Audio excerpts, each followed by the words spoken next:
আসসালামু আলাইকুম রহমতুল্লাহি বারাকাতু। Welcome back to my daily blog.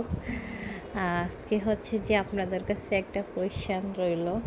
আমি সঠিক জানি না, সেই জন্য আপনাদের কাছে জিজ্ঞেস করলাম। কেউ যদি জেনে থাকেন অবশ্যই আশা করি কমেন্টসের মাধ্যমে জানাবেন আমাকে, যে এই যে মাশমেলোগুলো, অনেকের কাছ থেকে শুনে থাকি যে মাশমেলো হচ্ছে হালাল খাবার, আবার অনেকেই বলে এটা খাওয়ার হালাল না, হারাম। এটার মধ্যে নাকি কিসের চর্বি মিক্স করা থাকে, আমি সঠিক জানি না।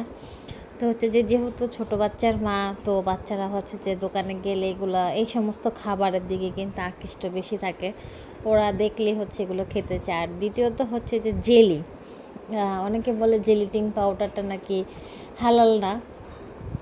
তো আমি সঠিক জানি না এটা কি সত্যি নাকি মিথ্যা।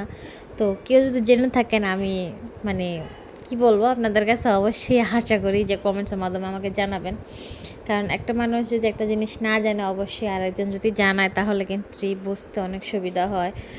আর দ্বিতীয় কথা হচ্ছে যে আমরা যেহেতু মুসলমান, তো আমাদের উচিত সবসময় হালাল খাবার খাওয়ার জন্য হারাম থেকে নিজেকে সরিয়ে রাখা। বাট যেহেতু ছোট বাচ্চা, ওদেরকে বোঝানো একটু মুশকিল হয়ে যায়।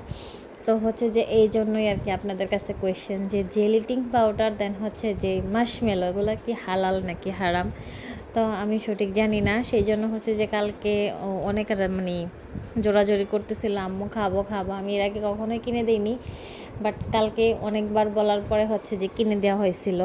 আর আজকে সকালে হচ্ছে যে চাপটি বানানো হয়েছিল, সেটাই আপনাদের সাথে শেয়ার করলাম। আর নারায়ণগঞ্জে অনেক জায়গায় আজকে গ্যাস ছিল না, কিছুক্ষণ আগেই আসলো। তো কার এখানে কী সমস্যা অবশ্যই জানাবেন, কে কোথায় মানে গ্যাস ছিল না। সো